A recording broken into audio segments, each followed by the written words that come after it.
ইফালৰ পৰা আহি থকা কয়লাৰ গাড়ীখন আহি বাছখনত মাৰিছিলে কাৰণ কয়লাৰ গাড়ীয়ে মানুহ যে কেঁচা কয়লা সৰবৰাহ সম্পূৰ্ণৰূপে বন্ধ কৰি ৰখা হৈছে বিপৰীত গতি আহি বাছখনে নিজৰ গতিত গৈ আছিলে বিপৰীত গতিত লিডুৰ ফালৰ পৰা ইফালৰ পৰা আহি থকা কয়লাৰ গাড়ীখন আহি বাছখনত মাৰিছিলে কাৰণ কয়লাৰ গাড়ীয়ে মাৰিছিল কয়লা গাড়ীখন কেঁচা কয়লা কঢ়িয়াই আনিছিল আৰু কয়লাৰ চিণ্ডিকেট চলি আছে লিডুৰ পৰা আহি দেৰগাঁও পালেহি অবৈধ কয়লা গাড়ীখন কয়লা গাড়ীৰ মালিক কোন কয়লাখিনি কাৰ আছিল সেই কথা বতৰাবিলাক পুলিচে না টিভিত কয় না তদন্ত কৰে একো নাই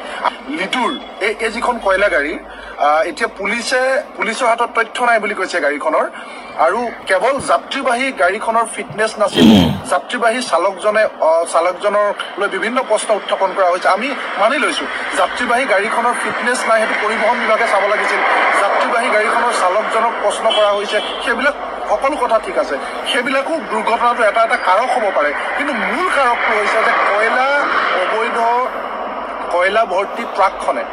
পুৱতি নিশা আমি সকলোৱে জানো অবৈধ কয়লাবাহী ট্ৰাক ৰাতি চলাচল কৰে যিখন গাড়ীয়ে পুৱতি নিশা খুন্দা মাৰিছিল এখন ট্ৰাকে সেই যাত্ৰীবাহী বাছখনত খুন্দা মাৰিছিল কিন্তু সেই ট্ৰাকখন আছিল অবৈধ কয়লা ভৰ্তি ট্ৰাক সেই ট্ৰাকখনৰ কয়লাসমূহ মই এইখিনি আপোনালোকে চাওক এইখিনি ট্ৰাক কেঁচা কয়লা আমি সুধিলে কয় তেওঁলোকৰ হাতত কোনো তথ্য নাই আমি দেখিছোঁ যে চৰকাৰেও কিন্তু কয়লা গাড়ীৰ কথাটো অহা নাই কেৱল বাছখনৰ কথা কৈছে গতিকে দুৰ্ঘটনাৰ অন্যতম মূল কাৰণ হৈছে কয়লা ভৰ্তি ট্ৰাকে বাছখনত খুন্দিয়াইছিলে কিন্তু আমি তথ্য লাভ কৰা মতে কয়লা গাড়ীখনৰ ট্ৰাকখনৰ মালিক আছিল আব্দুল বাৰিক আৰু কয়লাখিনি আছিল জমিৰ আলী নামৰ ব্যক্তিজন এই কয়লা ব্যৱসায়ীজনৰ নাম আছিল জমিৰ আলী লিডুৰ 6 নং ঝৰ্ণা বস্তিৰ পৰাই কয়লাখিনি আনি আছিলে কুঁৱলী নিয়তি আৰু চালকৰ ভুল কিন্তু আমি বাৰম্বাৰ কৈ আছো যে এই ঘটনাটো আচলতে মূল কাৰণবিলাক বেলেগ ধৰণৰ কাৰণ দেৰগাঁৱৰ এইখিনিতে এতিয়া আচল কথাটো আহি পৰিছে প্ৰথমৰ পৰাই গাড়ীখনৰ ঘটনা হোৱাৰ পিছৰ পৰাই এতিয়ালৈকে আমি শুনিবলৈ পাই আছো তেওঁলোকে উলিয়াবলৈ চেষ্টা কৰি আছে যে গাড়ীখনৰ মালিক কোন আছিলে তাৰপৰা আকৌ আগৰ মালিক কোন আছিলে বাছখনৰ সেই তেনেকৈ এতিয়া মানে বস্তুবিলাক উলিয়াই আছে বা ঠিক আছে আপোনালোকে সোধা পোছা কৰিছে বাছখনৰ কাগজ পত্ৰ আছিলে নাই বা গাড়ীখনৰ ফিটনেছ আছিল নাই এইবিলাক আপোনালোকে ইটো সিটোকে আপোনালোকে খুচৰি এতিয়া উলিয়াবলৈ চেষ্টা কৰি আছে হা আমি দেখিবলৈ পাইছোঁ এতিয়া অলপ আগতে যে আপোনালোকে আগৰ গাড়ীখনৰ যিজন মালিক আছিলে সেইজনেও কৈছে গাড়ীখন লোৱা আজি ইমান বছৰ হ'ল গাড়ীখন বিকিলোঁ কিন্তু এতিয়া গাড়ীখনৰ ইমান বছৰৰ পৰা ফিটনেছটো বনোৱা নাই বা ঠিক আছে গাড়ীখনৰ কিন্তু এটা কথা কওঁ ফিটনেছটো মানুহৰ গাড়ী থাকিব লাগে বা সম্পূৰ্ণ কাগজ পত্ৰ গাড়ী এখনত থাকিলে তেতিয়া পুলিচেও আমনি নকৰে এই কথা আমি জানো গাড়ীখনত ফিটনেছ থকাটো মেইন কাৰণ ফিটনেছ যদি নাথাকে গাড়ীখন যদি বেয়া কণ্ডিশ্যনত থাকে তেতিয়াহ'লে ৰাস্তা এটাত চলাটো বহুত এটা বিপদজনক কথা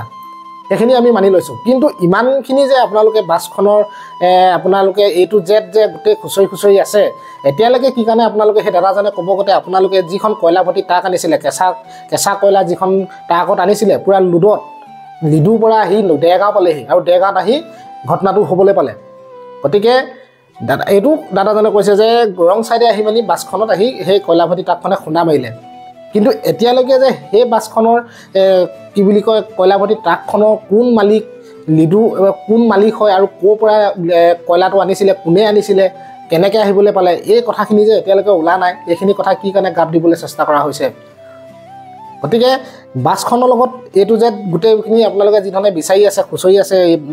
কামুক তামুক গোটেইখিনি গতিকে এই ট্ৰাকখনৰ লগত আপোনালোকে যিখন কয়লা ভৰ্তি ট্ৰাক এই ট্ৰাকখনৰ ডিটেইলছখিনি আপোনালোকে উলিয়াবলৈ চেষ্টা কৰা নাই কেলে আপোনালোকৰ সৈতে এইজনে ক'ব দাদাই ক'ব গতে আপোনালোকক কৈছে যে বোলে মালিকৰ খা খবৰ পোৱা নাই বা গাড়ীখন কাৰ আছিলে আমি গম পোৱা নাই এনেকুৱা ধৰণৰ এতিয়া আমি নিউজত পাই আছোঁ গতিকে বেয়া লাগে গতিকে কাৰণ ভুলটো এতিয়া কাৰ আছিলে আমি কোনেও ক'ব নোৱাৰোঁ কিন্তু এটা কথা ঠিক যে কয়লা ভৰ্তি ট্ৰাকখনে ৰং চাইডে আহি মেলি বাছখনত মুখামুখি খুন্দা মাৰিছিলে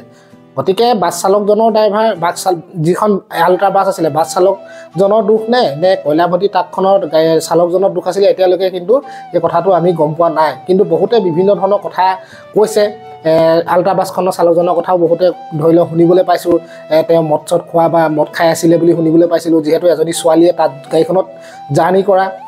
যাত্ৰা কৰা এজনী ছোৱালী মুখৰ পৰাই আমি শুনিবলৈ পাইছিলোঁ যে বাছখনৰ চালকজনে অত্যাধিক মানে মদ খাই থকা তেওঁলোকে মানে নিচা হৈ থকা দেখিবলৈ পাইছিলে আৰু গাড়ীখন খুব স্পীডত আছিলে মানিছোঁ সেইটো এটা ভুল যদি তেওঁ যদি মদ খাই যদি গাড়ীখন স্পীডত চলাইছিলে সেইটো এটা বহুত ডাঙৰ কথা কিন্তু কয়লা ভৰ্তি ট্ৰাকখনৰ চালকজন কেনেকৈ আহিছিলে বা কি ধৰণৰ অৱস্থাত আহিছিলে তেওঁ হয়তো কয়লা অনাৰ কাৰণে গাড়ীখন হয়তো চিণ্ডিকেট যিহেতু কয়লা পৰা বন্ধ কৰি থোৱা আছে হয়তো সেইটো কাৰণে নিজৰ গন্তব্যস্থানত নিবৰ বাবে পাবগৈ বাবে হয়তো তেওঁ স্পীডত আহিছিল নেকি মানে এনেকুৱা ধৰণৰ বহুত কথা এতিয়া আহি পৰিছে শেষত কিনো ক'ম আৰু এইবিলাক আমি এতিয়া ক'ব পাৰোঁ সেইখিনি কথা চালি জাৰি প্ৰশাসনে উলিয়াই মেলি আপোনালোকে ৰাজহুৱা কৰক যে বাছখন যিখন কয়লাভৰ্তি ট্ৰাক আছিলে ট্ৰাকখনৰ এতিয়া মালিক কোন আছিলে বা কয়লাটো কাৰ আছিলে কোনে কাৰ নিৰ্দেশত আহিছিলে ধৰি লওক এইখিনি কথা আপোনালোকে ধুনীয়াকৈ উলিয়াওক তদন্ত কৰক আৰু শেষত ক'ম যে বাছখন যিখন বাছ আছিলে হয় ফিটনেছখন এখন গাড়ী ফিটনেছ থকাটো অত্যন্ত জৰুৰী কাৰণ ফিটনেছ বুলি ক'লেই নহ'ব ফিটনেছ এখন বনালে মেলিলে হৈ গ'ল ফিটনেছ এখন আপোনালোকে পালে আপডেট হ'ল সেইটোৱে মেইন নহয় ফিটনেছখন বনাবলৈ যাওঁতে সম্পূৰ্ণ গাড়ীখনৰ ব্ৰেক অইল আছেনে ক্লাছ প্লেট ঠিক আছেনে বা আপোনাৰ গাড়ীখনৰ মবিল আছেনে টায়াৰকেইটা ঠিক আছেনে এইবিলাক চাই মেলিহে ফিটনেছ এখন দিয়াটো দৰকাৰী বুলি মই ভাবোঁ কিন্তু বহু ক্ষেত্ৰত গ'ল গাড়ী এখন লৈ গ'ল কিবা কিবি হ'ল পটককৈ দিলে ফিটনেছখন বনালে মেলিলে লৈ গুচি আহিলে এনেকৈ ফিটনেছ নবনায় কিন্তু সম্পূৰ্ণ গাড়ীখন ভাল কণ্ডিশ্যনত আছে নাই এইবিলাক চাইহে কিন্তু ফিটনেছখন দিয়াটো দৰকাৰী বুলি প্ৰয়োজন বুলি মই ভাবোঁ তেতিয়াহে এনেকুৱা ধৰণৰ ঘটনা কিছুমান হয়তো ৰাস্তাত কম হ'ব তেতিয়া গতিকে এইখিনিয়ে কথা এই ভিডিঅ'টো পালোঁ যে এই দাদাজনে কৈছে যে কেঁচা কয়লা কঢ়িয়াই আনিছিলে কয়লা সেই ট্ৰাকখনে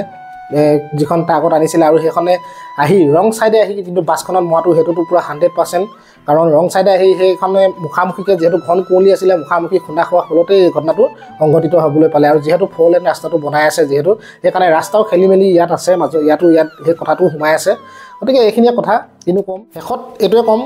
আপোনালোকে যিটো পদক্ষেপ ল'লে যিধৰণে আপোনালোকে গাড়ীখনৰ আল্ট্ৰাবাছখনৰ আপোনালোকে যেনেকৈ কাগজ পত্ৰ চেক কৰিলে ফিটনেছ নাই ফিটনেছখন ফেইল পালে আপোনালোকে বা মালিকসকলক বিচাৰি উলিয়ালে সেইখিনিত আমি বহুত ভাল পাইছোঁ ঠিক তেনেকৈ আপোনালোকে এই কয়লাভৰ্তি ট্ৰাকখনৰ গাড়ী মালিক কোন গাড়ীখনৰ সেইখনৰ কাগজ পত্ৰ বা আছেনে নাই সেইখিনিও আপোনালোকে চেক কৰক আৰু কেনেকৈ কেঁচা কয়লা ইমান দূৰৰ পৰা তেওঁলোকে ক'লৈ নিছিলে কি কথা সেইখিনিও আপোনালোকে উলিয়াবলৈ চেষ্টা কৰক তেতিয়া ভাল লাগিব ৰাইজৰ মুঠতে সিমানখিনিয়ে কথা কাৰণ অকল এখনৰ পিছত লাগি থাকিলে নহয় কাৰণ যিটো